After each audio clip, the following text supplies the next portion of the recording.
Welcome back to another Soul Driven Friday episode. This Friday, I am extra excited because I am bringing back the beautiful Katie Emma, evolutionary astrologer and founder of Temple of Cosmic Astrology School. And we are going to talk about the astrology for November. So, one of the big things that was really important to me as I was, of course, channeling through the November Akashic forecast was just really seeing how much support is going to be needed this month and moving forward towards the end of the month. So I was extra appreciative to Katie, who was available to jump on with me last minute and record this for you because I was like, man, I think my listeners, like, they just need more. I need more. We all need more. So thank you so much for being here today, Katie. Awesome to have you back again. No, you're welcome. Thank you so much for asking me. Like I was saying to you just before we hit record, like, you know me, always happy to chat astro. So it's always exciting to share space with you and connect with your listeners as well. And yeah, just bring through some of the astrology for the times because it is a time right now. I feel like it was when I was last with you in August. Like that was really a time, but we're still, we're back to another fixed season, right? We've gone from Leo the last time we connected into Scorpio now. And so, yeah, maybe a lot of things that you and I sort of touched base about together in August, we're checking back in now. So it's actually perfect timing to probably have me come back. We can sort of pick up where we left off in a way. Yeah, yeah. Well, I mean, the thing is that, I know that the way that the Akashic, the Akashic records really showed me November, and what came through the forecast there was just a lot of upheaval, a lot of uncertainty, it really felt like the first part of the month.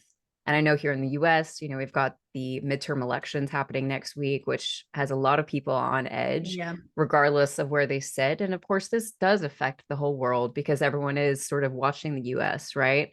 To see what's going to happen. Hmm. Because I think everyone knows this is a big thing, kind of like we're all paying attention to what happened in Brazil, right? So there's some big things really happening on the Yeah. planet right now. And so I think that, I'm definitely curious to hear from an astrological perspective.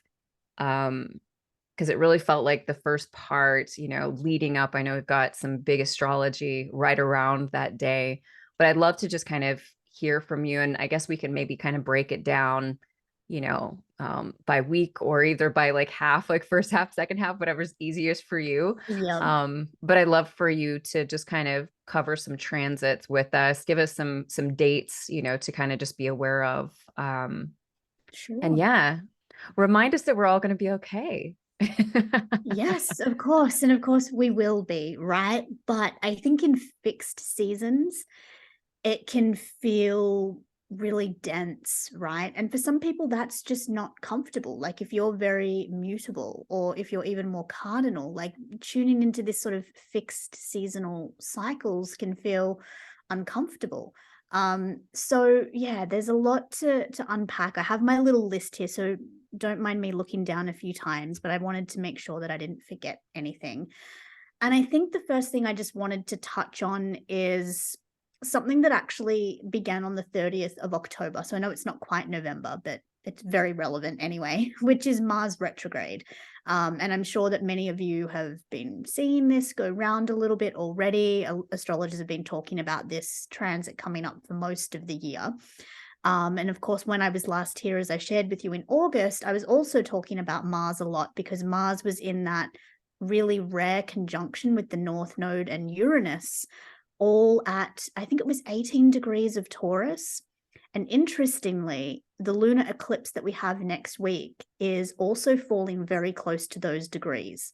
So there's a lot of like re-stimulation coming back from these sensitive points in the chart. So, really things that were happening for you in August are having a chance to kind of come back around, but we can work with it differently. But anyway, I'm jumping ahead of myself a bit. I want to stick with Mars retrograde first before I go into the eclipse. But Mars retrograde stationed on the 30th of October. And Mars retrograde is actually one of the most rare retrogrades that we actually have.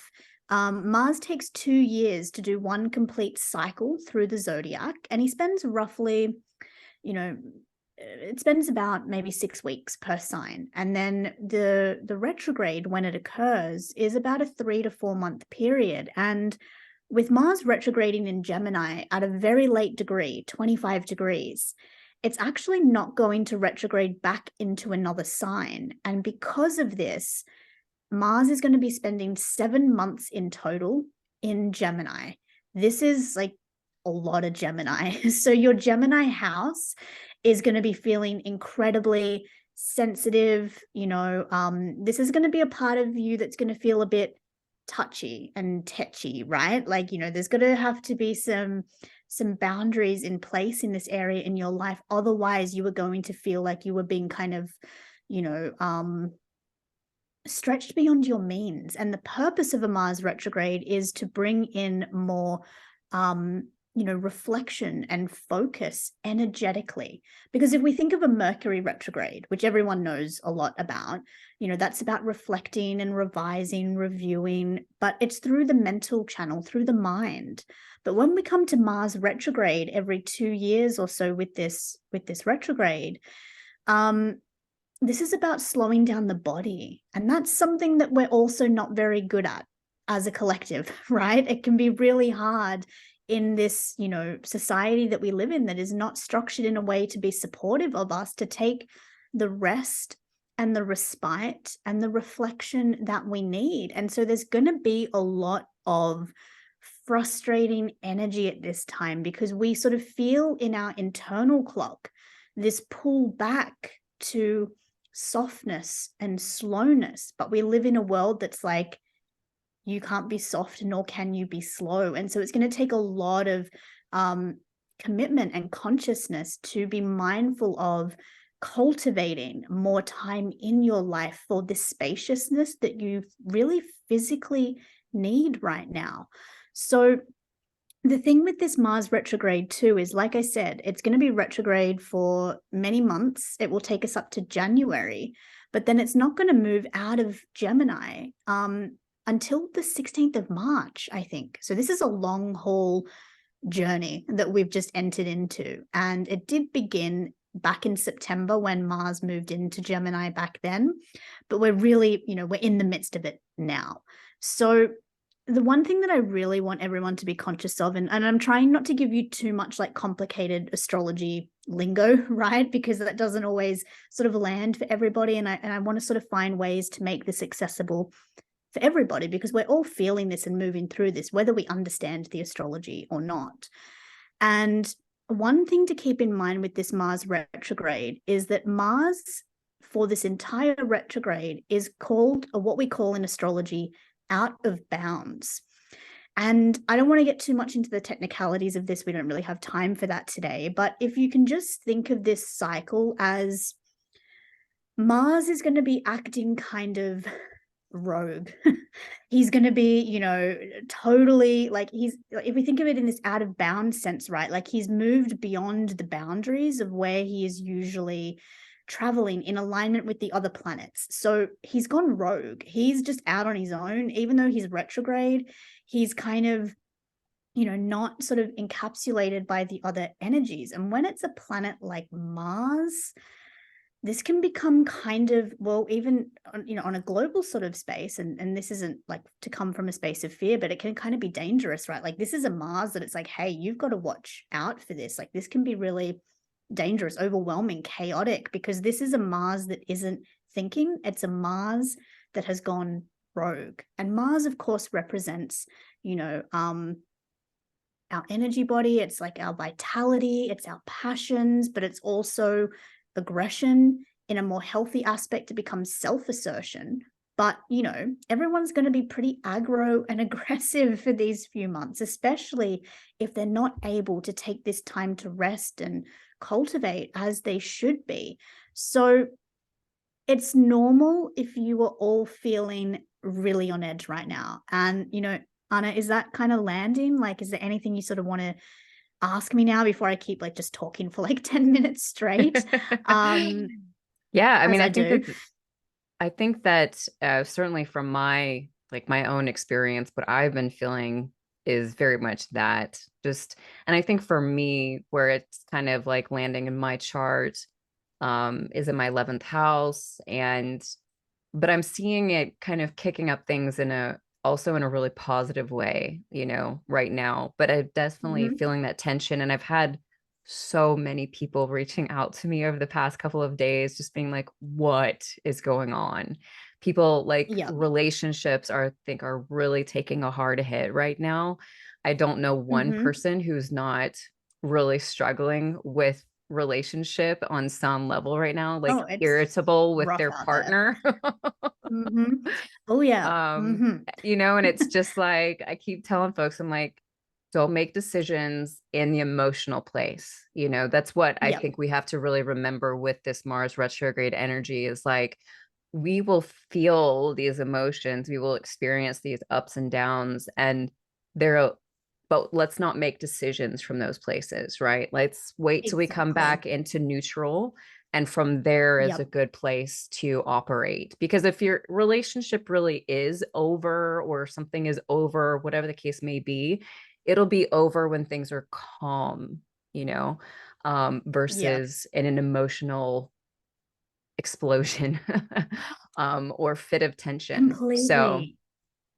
And yeah, one thing that I wrote here, which is exactly about what you're sharing, is that like the best way to navigate a Mars retrograde, or the purpose of it, is to respond before you react. And that's really hard, right? At the best of times, I especially need like to if you think have like about a that. fire Mars. Yeah. Right? Like if you have like a fire Mars in your natal chart, like, not talking about myself Ooh. or anything with my Sag Mars. But this is a time to be even more aware of that need and necessity, because we're Mm, all feeling the push of this. And of course, how we personalize it is, like I said, if Mars is retrograde in Gemini, in your own house, up in your own house, in your own chart, you want to look for where Gemini is, right? Because that's going to show you, how this is showing up. And it can be, it could be in the second house, it could be more sort of financial, it could be more about like your own self-esteem and things like this. It could be the seventh house, of course, of relationships, eighth house and intimacy or shared resources. It really just depends. But with Mars in Gemini, in a way, because Gemini is ruled by Mercury. So this Mars retrograde is kind of coming along with more of these, what we would sort of think of as like Mercury retrograde themes, right? Like it is going to be very communication focused with these needs to respond before we react, right? So another thing you said about like relationships really sort of just being like under the pump at the moment, I think, is because the eclipse that we had last week, and I forget the date that it was, I think it must have been the 25th of October or something like that. That was at 2 degrees of Scorpio. It was a south node solar eclipse. And that was exactly conjunct Venus. And that was like 2 or 3 days after the Venus Cazimi at 29 degrees of Libra. So there is a lot of Venus stuff happening right now. And the next eclipse that we have in a few days is exactly opposite Venus at 16 degrees of Taurus and Scorpio. So this relationship stuff isn't really going anywhere.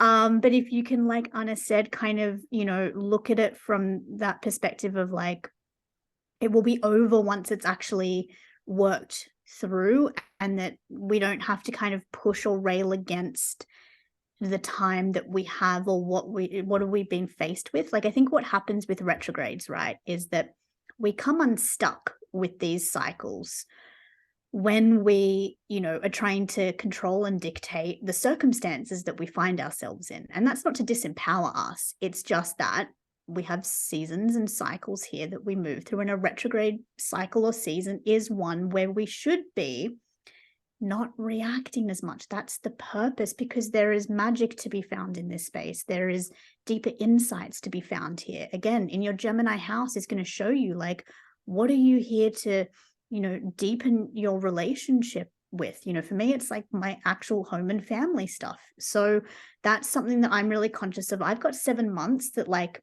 home and family stuff is going to be like a really big theme for me. And so when I get triggered in that space, I go, I have to pause for a minute before I react here, because every part of me wants to react, right? Like I have my Mars in Sagittarius, so this is all opposing my own Mars. It's kind of chaotic out there, right? So the more that those of you listening can, just remember this, like drum it through your mind over and over, like,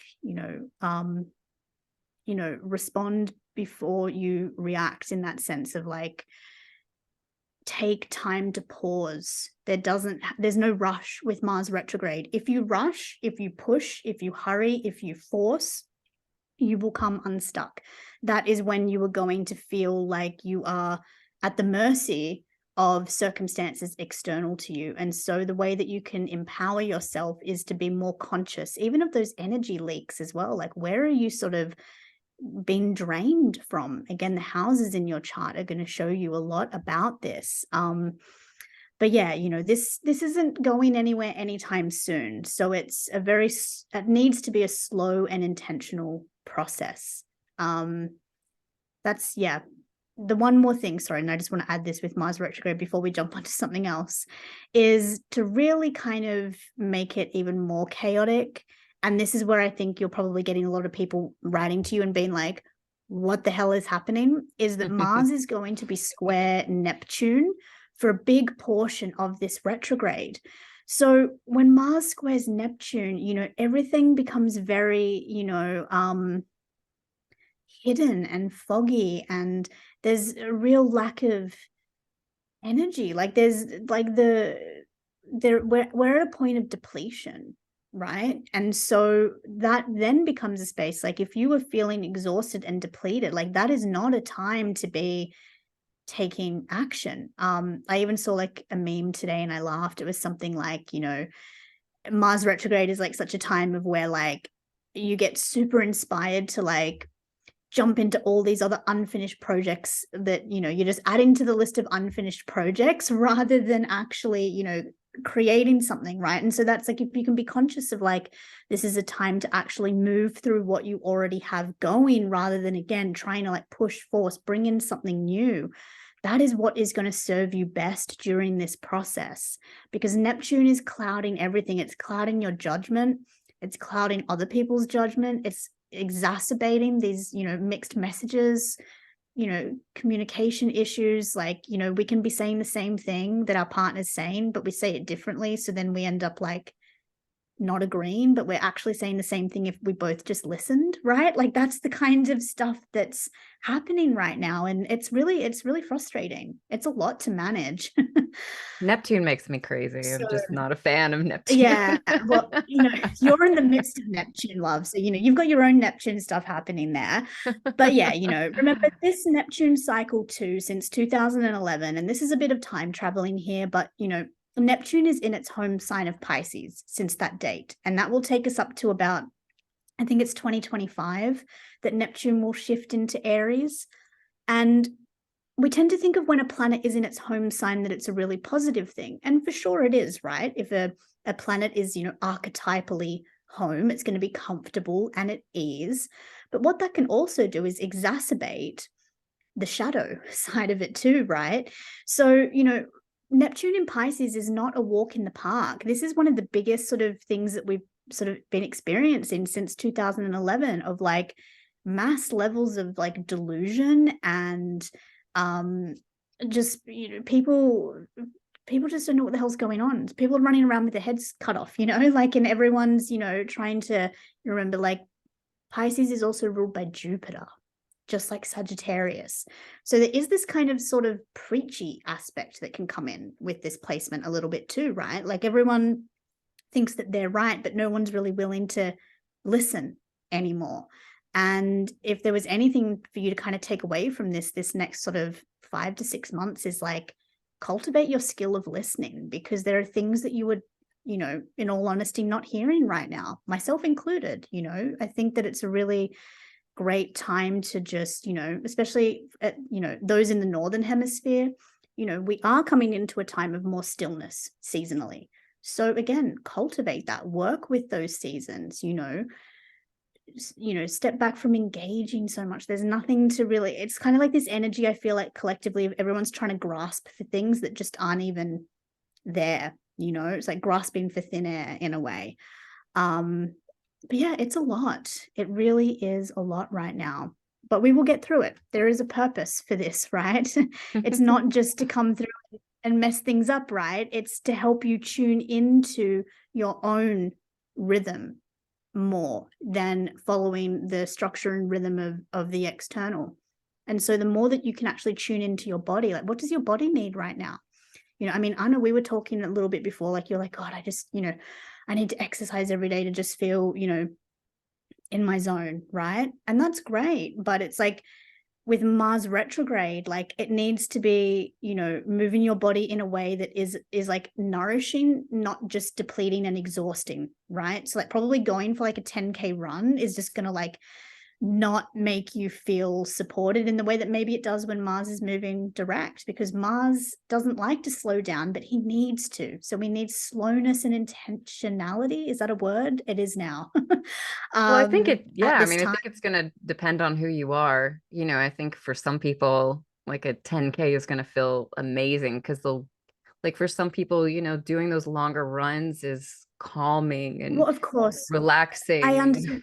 Yes, I'm not trying to like, let me reframe that, because I'm not trying to tell people like what works or doesn't work for them specifically in that sense. I mean, because Mars is retrograde, like energetically, like it's not about like we're supposed to be finding ways to feel into our body that don't require so much exertion.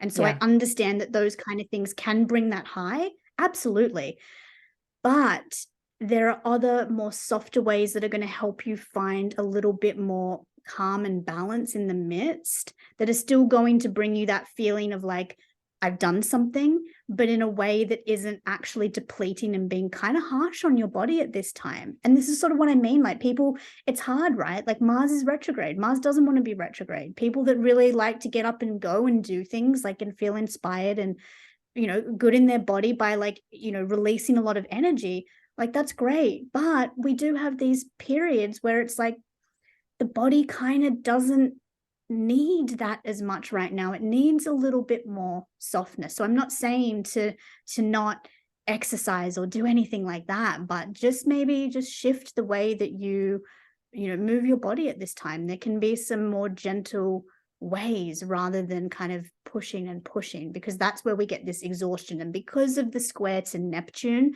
this is like a classic burnout phase. And this is normally only like a 1 day to what, maybe 3 to 4 days at the most kind of transit usually. But because of the retrograde, we're getting 3 hits of this Mars Neptune square. So what would just kind of be a normal, like, oh, I'm feeling a bit like depleted and burnt out these couple of days. Like maybe I'm just not going to do my usual routine. We are in months of that kind of energy.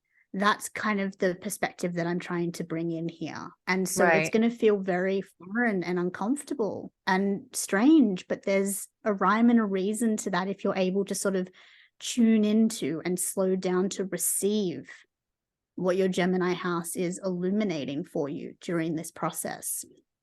Got it. Cool. Okay, let's refocus on November so we don't get too far ahead of ourselves. Yeah. So the big thing for November is really, we have another eclipse. We're really in the midst of eclipse season at this time still. We have a lunar eclipse, and I forgot to write the date here. So it is sorry guys, it's Eighth, the the 8th of eighth. November. It'll be the 8th. Yeah. Yeah. So this is a big eclipse because it is conjunct Uranus and the North Node. It's opposite Venus, Mercury, and the South Node, and it's in a T-square with Saturn. It is a lot. And that's what I meant earlier about there's something that's kind of happening here in November that is sort of reactivating a lot of what may have been coming up for you in August, if you had a lot of planets around the midpoints of fixed signs, but also for the collective, because Uranus and Saturn have been in this ongoing square for most of 2021 and 2022. So this eclipse is coming into, you know, it's kind of like the final part of this show, I think, that's been happening. It's really, it's about release. So this is a deep release. This is even more than, you may not really be recognizing still a lot of what is coming up with this. It's going to be between particularly, your Scorpio, your Taurus, your Aquarius houses. But this is a very sort of important signpost along the way of what this kind of fixed sign journey, I don't like to use that word, but has been for most of this 18 months. This is the eclipse that I've been really kind of watching more as an astrologer, because it has much more potential to be quite destabilizing in that more kind of collective global space, just because it's triggering so many points that have been triggered so much for this past 18 months. Whereas the one that we had about a week ago, did feel more personal, with that conjunction to Venus. That's what really brought up a lot of this relationship stuff, I think. But this eclipse next week, like I said, it's also opposite Venus. So, we're still moving through a lot of these themes. And as I said, I think that the more that we can really just listen instead of reacting, like that is what is going to serve us best through this process. And with eclipses, we don't have to do anything. This isn't a time to ritual. This isn't a time to, again, force things to happen. It's not a time to try to control or manipulate, particularly in a Taurus Scorpio eclipse axis, right? Like the more that you try to push and force and move things in a direction you think they should be going, the more likely the rug will be pulled out from underneath you, because you're not actually recognizing where your energy is best invested. So once we get past the 8th, we start to move out of that eclipse window. And once we have the Sagittarius new moon on the 23rd of November, that's what will really kind of close out that cycle. So whenever we have the first new moon after an eclipse season, that becomes that end point of that cycle. And that Sag new moon, like I said, 23rd of November, it's going to be very early degrees. I think it's 1 or 2 degrees of Sagittarius. And interestingly, when I was looking at the chart, it doesn't seem to be making really many aspects. Now, it is in a trine to Jupiter, but it's an out of sign trine. Jupiter is in late degree Pisces.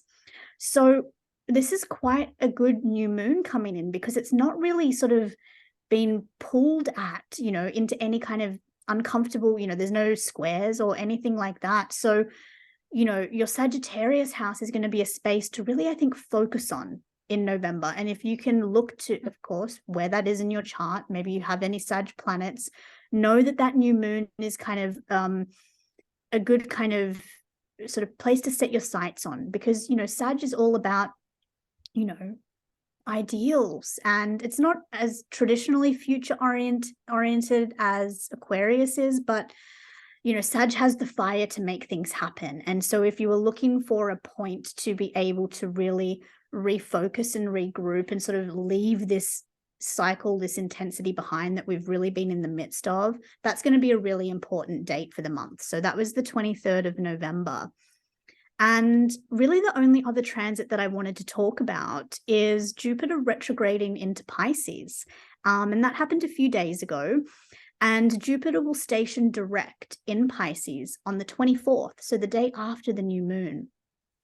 And this is really important because Jupiter has been moving through Aries for the most part of this year, after already being in Pisces around March, April, that early few months.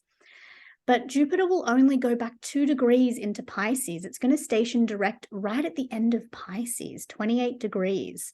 So we have this kind of little reemergence into this Pisces space with Jupiter. Jupiter rules Pisces. So again, this Pisces space is very activated by both its traditional and its modern ruler. This is important.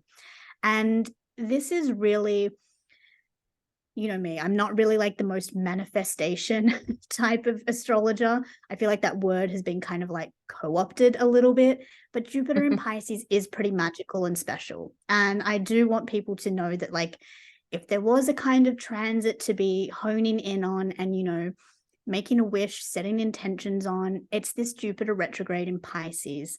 And we will be experiencing that to the 24th of November. And then in the first week of December, it's going to move back into Aries. So November is an interesting mix, right? Because we have this intensity of the eclipses. We're just feeling depleted. Now Mars retrograde thrown in. It's like, oh my God, like when am I going to catch a break? But with Jupiter moving into Pisces a few days ago, it's like there is this sort of subtle undercurrent of, you know, intentionality and you know, being able to sort of focus on what we want to create and manifest and believing again, like that sort of spark in like things can work for us. There is magic to be found. We just have to, at times like this, look a little bit deeper because things are quite murky with that Mars and Neptune square. It's a really interesting month, to be honest, when I started to look through it. And with that new moon pretty much unaspected, that's a very powerful fire new moon. So it's such a great time to really, you know, start thinking about what you want to intend and bring in for next year. And that's really jumping ahead. I know we're doing November, but it is such a great new moon for, I can't help myself, you know. It's such a great new moon though, for kind of yeah, just kind of being conscious of what it is that you've learned this year. Like I think we're always so focused on what we want to bring in that we sometimes forget to check in, like, what has this year taught me? And I think that this end of November is a really great time to sit with yourself and actually think about what has worked this year, where you have grown, because there's been certain things that you've probably made great strides in. And it's maybe been hard to hold on to that because there's been a lot of equally challenging things that have come in. But with Jupiter in Pisces in 2022, for certain periods of it, there has been a lot of beauty and magic and support to be found. And we are getting this sort of one more chance in November because it won't come back for 12 years. So this is a really lovely moment to take that up, you know, and sit with oneself and yeah, just really like, what is it that you want to bring in? Like Jupiter is bringing that blessing and that bounty to you, but you have to be clear with that. And so the 24th is a great date for that because it's moving direct again. You're still moving through this retrograde now. It's kind of like some things are cycling back from March, April, and then from the end of November, you're going to have this sort of little window in that first sort of week of December of there's going to be movement, integration, action again, despite the lack of action with Mars retrograde. So yeah, it's a really interesting mix. And Anna, I'd love to know with what's been coming through in the Akashic records, like how does that kind of line up with this interesting mix that I kind of shared about? Has that sort of been showing up for you? Well, I think the thing is that the two big words that stuck out through the November forecast, they kept saying fireworks and they kept saying decisions. Like this is a big month for decisions, you know, really kind of getting clear on what we want, clear on what's working in our life, what's not.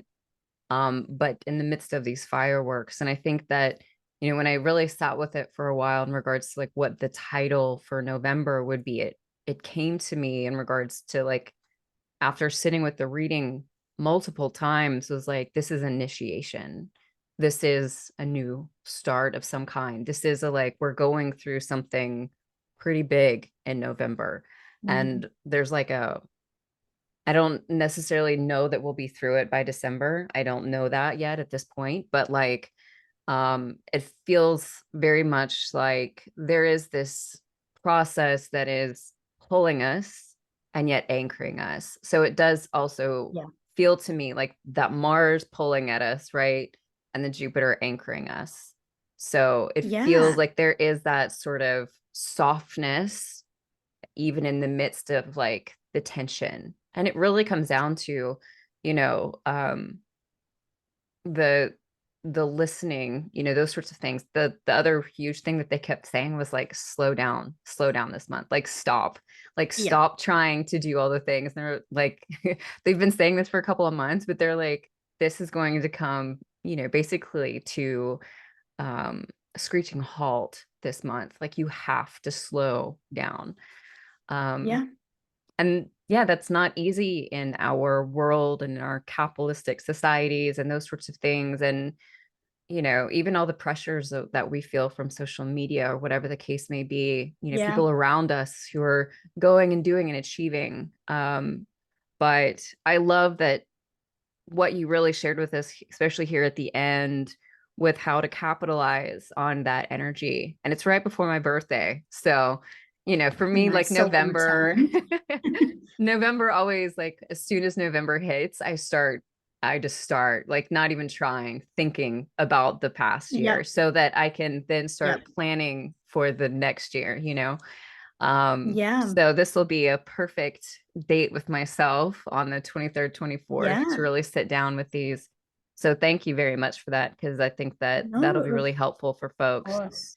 Um, Yeah. And I think you said too, like with that softness, like Mars is definitely that tension, but the purpose of Mars being that tension is also to bring that softness if you tune into the needs of what Mars is right now. And so Mars, of course, does naturally resist this slowness, but he has to go through this phase, right? There has to be this process of Mars, moving through these retrogrades. And so the more that you can tune into the deeper message of that in alignment with your own house. So, like I said, many times that's going to be different for all of us, how it shows up. But knowing that ultimately it's a bigger kind of sort of umbrella theme of course, communication, learning, like this is a great time to get curious. What is it that you want to actually anchor and bring in next year? Because this retrograde's giving you like much more space to explore that without the external pressure that is usually there when Mars is zipping around the zodiac. Every 6 weeks, he changes signs and he's bringing energy and intention, excitement, pressure to all different parts of our chart. We have a 7-month opportunity to go really deep into these, core needs of Gemini in alignment with that house theme for you. So even though it feels tense, it is to bring softness and integration. But this first week of it is tricky because it's like that adjustment phase, right? We're getting adjusted to what is going to be a period of slowness. And so we just have to remind ourselves that it's okay to slow down, even if the outside world is screaming at us that we shouldn't be. That's when we have to trust that internal clock a little bit more. And that's kind of the lesson that we're all moving through, I think, in our own way and in our own time. But there's definitely a kind of collective time point and pressure with this at this time. But yeah, I love that what came through with the Akashic is definitely like very Mars oriented for sure. oh yeah. Yeah, it was one of those messages that like powered through. It didn't come out like slow and Mhm. soft. It definitely No. felt attached to a Mars energy. And I think, you know, the kind of one of the last things I want to say here, but what you shared with us about, you know, responding before we react and listening. I mean, honestly, this is what our world needs, is to Yeah. listen more instead of Mhm. all the talking, all the opinions, all the I know what's right and I know what's, you know what I mean? Like this is such a Yep. beautiful opportunity, it feels like, really to help us get more realigned with one another so that Yep. we can start moving in a direction that is more beneficial for us in general. And what a beautiful lesson to learn and to kind of be Mhm. forced to learn than to listen, Yep. right? Yeah. Exactly. I think, yeah, and on the back of the nodes moving through these signs a couple of years ago, like through most of the beginning of the pandemic, I think that's what really stirred up a lot of this, like, especially online kind of spaces of just like, you know, um, aggression and just like an inability to listen. And I do think that this is such a beautiful opportunity to reconnect with others from a space of listening. We don't always have to understand or even necessarily agree. But if we can stop reacting so much, because it does is deplete and drain you. It takes away your resources that you could be showing up in, more healthy and sort of spaces to invest your energy, like how much time and energy leaks do we have sometimes in these online spaces, you know, and not even always in a negative way, you know, just doom scrolling and all that stuff that we all do it, right? Like, and of course we do, because we're all like so unbelievably overwhelmed and stressed. Like, the only thing we have energy for sometimes is picking up our phone and scrolling, or sometimes if we're in the right mood, maybe posting some, you know, some comments, you know, and reacting. But it's like, is that healthy? Is that serving me? You know, because it's probably not. And so look at this as a great opportunity to realign your energy and actually put more purpose and intention into what you want to bring in, rather than what's kind of frankly pissing you off externally that you see around you, you know. It's not an easy lesson though, and it's like you said, it's one that's kind of been forced, but that's what happens, right? If we're not kind of tuning into the message beforehand, you know, the universe will kind of play that hand for us, and the hand right now is to listen, really deeply listen. I love it. I love it. All right, Miss Katie, thank you so much for being here today and You're sharing your welcome. Thank you wisdom, for your having me. knowledge, your perspective. Yeah, I hope, you know, like I said, I hope that it helps. You know, it's, I just, if this can just, for someone to just hear this and go, you know, oh, I can have like, I can, you know, I feel like so many people are holding in this tight breath, like no one's sort of exhaling, you know. And if someone can listen to this and just exhale a bit and just go, okay, you know, I can let go of that control and that need to kind of push and force, then I feel like my job is done. So thank you so much for having me here and holding this space together. It's always a pleasure to sort of connect and see how the Akashic and the astrology is lining up. It's always bridged so wonderfully. So I love it, Anna. Thank you so much. Absolutely. Thank you. Thank you. Thank you. All right, folks. Thank you so much for tuning in and being here with us today. If this was helpful to you, be sure to leave us a review on iTunes or Spotify. Share it with someone who could also utilize this information. Sign up for the email list for podcast updates and other helpful resources. And don't forget, when we invest in ourselves, the world benefits. Until next week.